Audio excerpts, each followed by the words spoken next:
and welcome to the Amazing Minecraft Podcast, episode number 66. It is Friday, October 21st.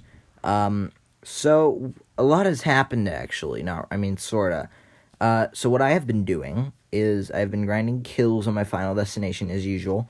The end update came out, so that stalled my progress for a second as I worked out that update. I got it all done, though. Completed all the quests. We'll talk about that a little later. But I have gotten my final destination to 5,000 kills. Tried doing a tier 2 again, and I actually got sorta close, kinda. So I got it, I placed the mana flux, I got the wand and everything, and I actually was sorta surviving, but not really. But yeah, I was actually getting it a little bit. I got it down to 10 mil health, but then it killed me because I lagged. I'm going to try using an Enderman pet with a Shelmet, so I can't take KB now. So yeah, that is my plan of action, because Enderman also has a perk where you take less damage from Enderman, and Void Gloom Seraph is technically an Enderman. So yeah, that's what I've been doing. So yeah. What I have been doing is, not much. So I don't know if I mentioned this. Actually I did. So I got a few more coins. I think last episode I was at, I want to say 30 million. I got like 50 million.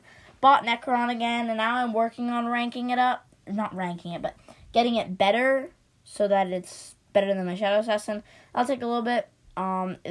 So I have the boots as Maxor boots, and then legs and chestplate as Necron. And I don't really know for helmet right now. Probably just gonna do like Terra helm.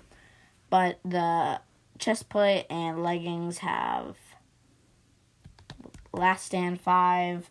I still have to 5-star and enchant it, and that'll just come with a little bit of coins. Like, I'll get a little bit more here, a little bit more there. Also, today was Spooky Festival. So I got on and I was like, oh, Spooky Festival, I want to do this. So then I bought some candied bat person armor. Then I went out and did some Spooky Festival, because it's cool, and I wanted the Spooky Pie. So I got the Spooky Pie. That's really all. Probably going to be making a sugarcane farm. Grinding I would actually wait for the sugarcane farm, because the garden update is coming out pretty soon. So Garden? Personal garden update. What does that do? It's gonna basically allow you to have your own personal garden on your island.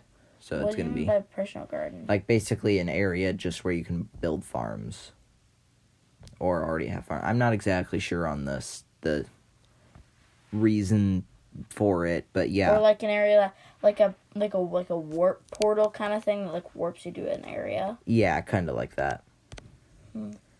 So now, as we move on to the news, just gotta find it here.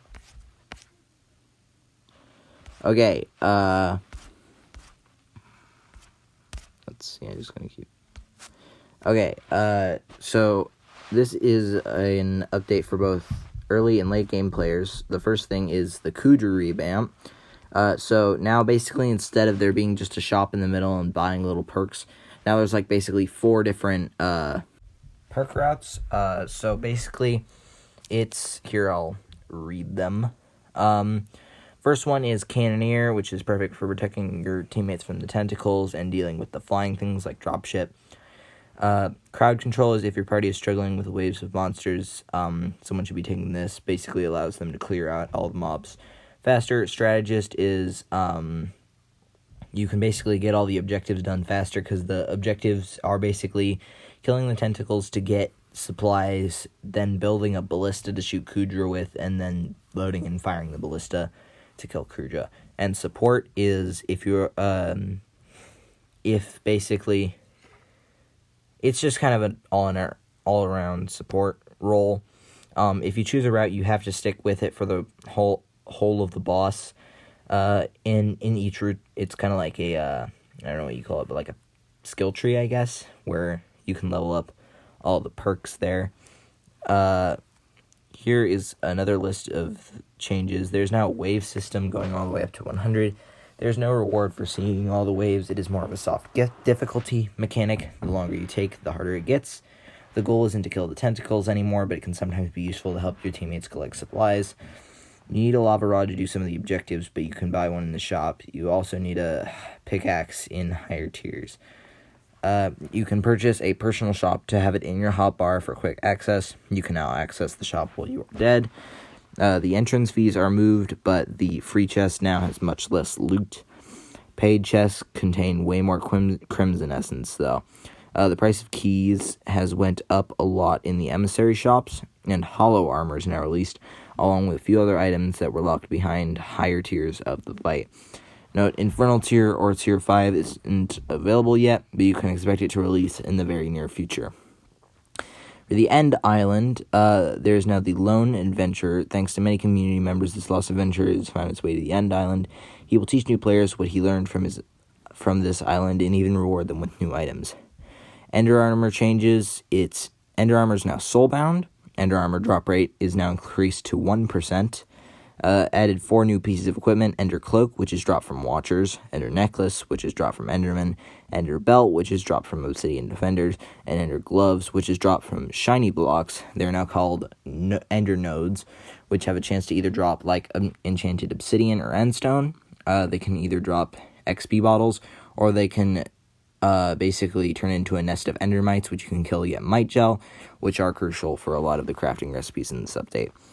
There's crafting recipes? Yeah, for other gauntlets and cloaks and stuff. What do you mean? There's new gauntlets and cloaks. Oh, I thought it was only just the Ender Cloak and the Ender No, Gauntlet. there is stuff stronger than that. Oh. Now there is the Zealot Bruiser hideout, which is basically stronger zealots. They now have 65,000 HP, but they give 134 combat XP instead of 69.1. And also they give a higher chance to drop a summoning eye, so that's pretty nice. But it's only for people who can do 65,000 damage because they have 65,000 health.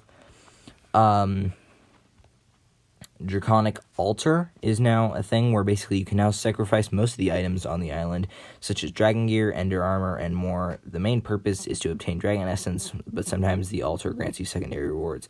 Tizo, the dragon ritualist, is a new essence shop.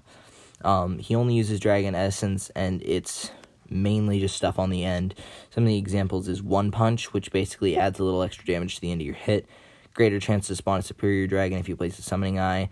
Higher chance to spawn a special zealot. Shiny blocks have gotten a revamp. The most important change is the addition of Endermite nests. Killing the Endermites from these will drop Might Gel, which is useful in many recipes and worth a nice sum of coins. They sell for 2,000 coins a piece, so one stack sells for 128,000. Wait, is that to NPCs or just to Bazaar? That's to NPC. Oh, so the price... Oh, I thought it was just doesn't to Bazaar. It doesn't go on Bazaar. Oh, it doesn't? No. Oh, but that's like a solid money-making method, honestly. You just go around with, like... Yeah, that's what it is, yeah. New bits items. The first one is Pocket Sack in a Sack. Combine this item in an anvil with any sack to triple its capacity, so if you have all the max sacks but you're still running out of space, you can put a Pocket Sack in a Sack in there, and it will triple the capacity, making it easier. There's the Portalizer. Combine an anvil with any travel scroll to transform into a portal item, which can be placed on your private island. And the Abiphone Contacts Trio. Add +3 contact slots to your Abiphone plan, regardless of what model you use. So this can be nice for people that can't afford the 100 million coin Abiphone, but still need all the contacts. Also, now there is lighter blue Abby case. There is basically Abby cases now, which are basically phone cases, and they're an accessory, which there's a bunch of them.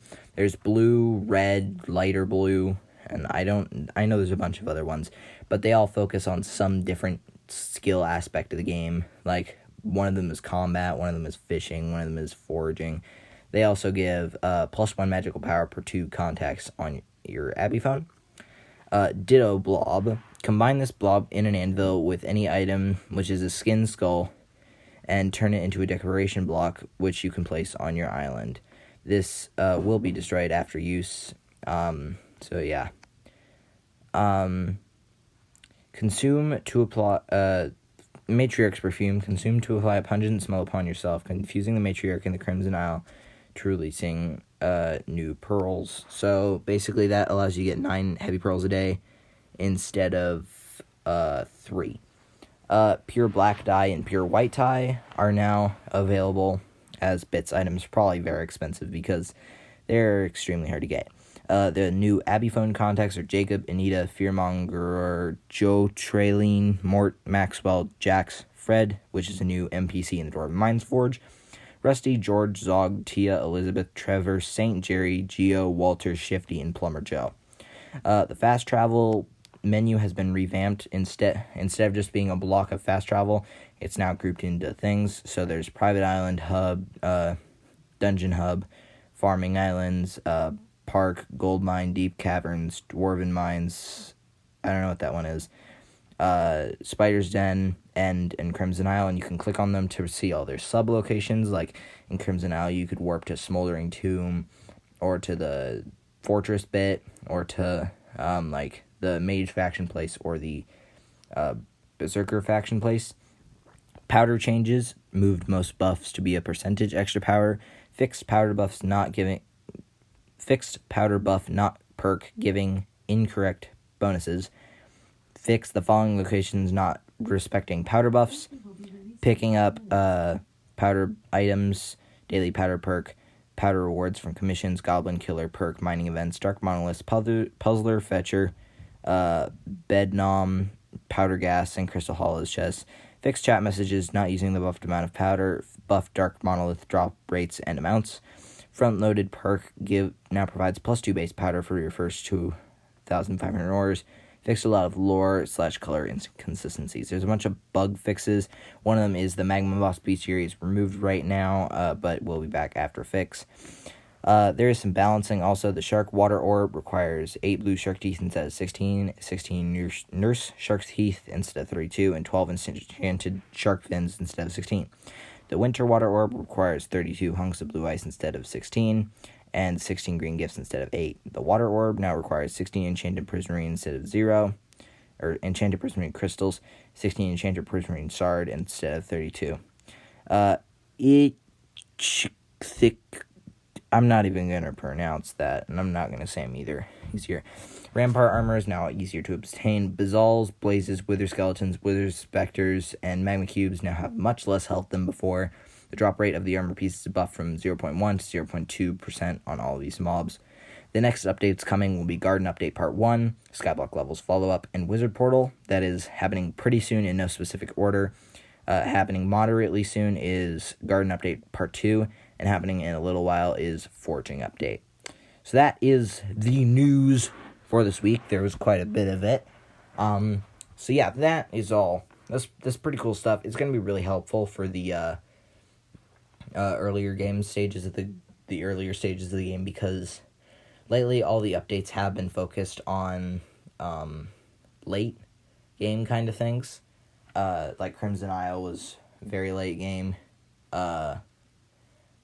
Is that the last update that's come out? Wow. Oh. No, there was another update. It was just balancing, though. Moved enchantments to the bazaar, so that wasn't really focused on any stages of the game. So, yeah. Have I forgotten to mention, this podcast is sponsored by Shockbyte. If you want to make a Minecraft server, use Shockbyte. Use our code AMAZING.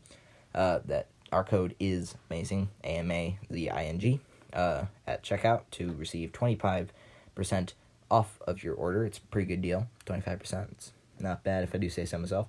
Shockbyte is spelled with a Y, SHOCKBYTE.com. If you want to host a Minecraft server, or a Satisfactory server, or a Rust server, a Terraria server, I don't know. I'm not prejudiced. I mean, I kind of am towards Minecraft because it's the main game that I play. But anyway, that is going to be it for this episode of the Amazing Minecraft Podcast. So until the next episode, keep mining and stay crafty. Bye.